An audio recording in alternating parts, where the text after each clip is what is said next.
Texas Congressman Chip Roy joined Senator Ted Cruz and Governor Glenn Youngkin on Monday night to campaign in Virginia for congressional candidate Yesli Vega. Vega is seeking to unseat Democratic Congresswoman Abigail Spanberger in Virginia's 7th Congressional District.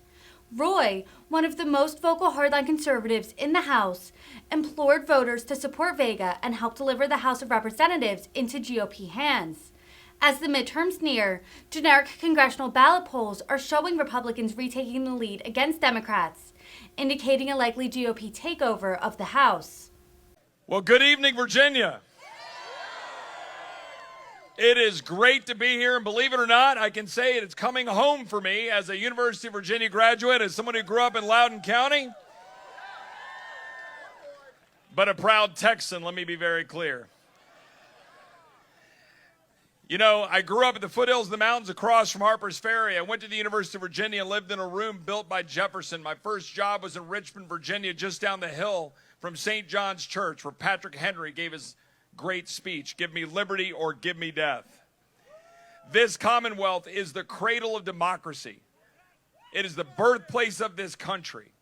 You all know why you're here. You're here because you don't want to let the leftists in Washington or the leftists in the Commonwealth strip away your birthright as Americans.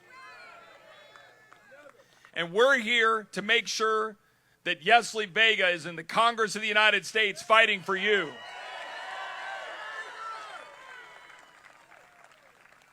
I am a proud Texan. I've been going around and helping candidates. Last week I was in Salt Lake City to make sure that we return Mike Lee to the United States Senate.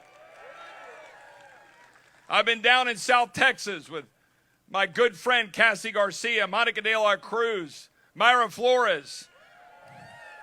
3 strong women who are going to stand up to defend Texas from wide open borders and cartels who are endangering our kids. Today, when I flew up here to Washington to come back up here, I went out to Culpeper to meet with the sheriff out there. Amen. But you know what I learned in Culpeper is that there is cartel activity right here in our backyard in Northern Virginia. Our nation is under attack. Cartels that are running fentanyl into our homes and our communities, while this Democratic Congress and Democratic administration leaves us wide open for our kids to die from fentanyl, our borders to be open and cartels to be empowered and China to be empowered, inflation running rampant, energy driving up the price of gas, making our grids unreliable, making electricity prices go up. You all know the score, but you also know what you're going to do. Between now and November 8th, 2 weeks, you're going to take every friend you know and you're going to take them to the polls to make sure that we do what? We're going to stand up for America and take this country back. And that begins right here in Virginia 7. This race is going to be a bellwether for the future of this country. And it is going to be an exclamation point on what we saw last year when Governor Youngkin proved everyone wrong.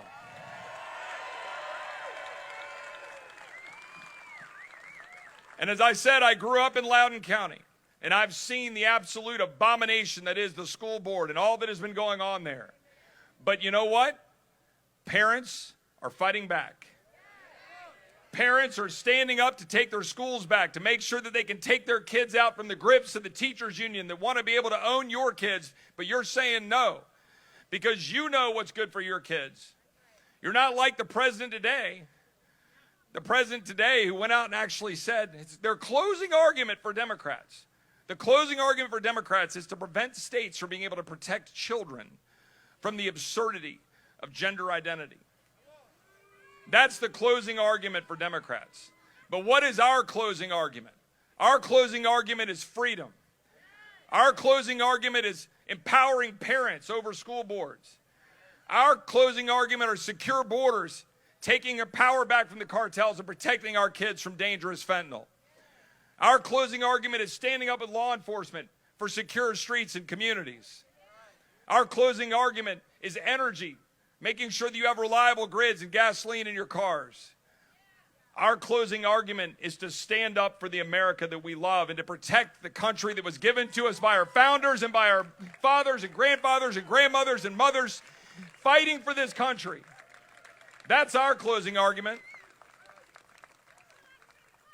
I'm going to turn the stage over here in 1 second, but I want to close with this. How many of you all know of Buc-ee's in Texas? Well, we like to export good things from Texas, and Buc-ee's is one of those things. Hopefully the Commonwealth will get one soon. But I was driving through Katy, Texas with my son Charlie, who's 13 years old, and I got stopped by the manager of that Buc-ee's in August because he came up and the pump wasn't working. He said, "Hey, can I help you?" And he said, "Wait a second." He goes, "Are you Congressman Chip?" I said, "Well, that depends."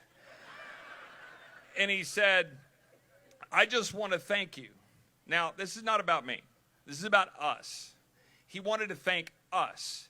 He came up to me, and he was from Venezuela, and he came here 25 years ago. And he came to this country fleeing oppression and looking for opportunity. And he was in tears about what is happening to his home country. But then he described his new home, his current home, the United States of America.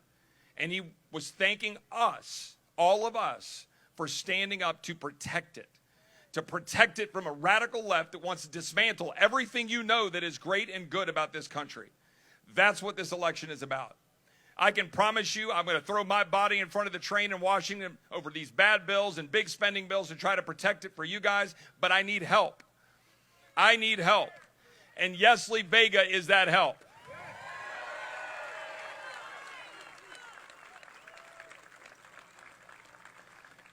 Please do everything you can. And Yesli's going to be the next one up. Please do everything you can to make sure you take 5, 10, 15, 20 of your friends to the polls.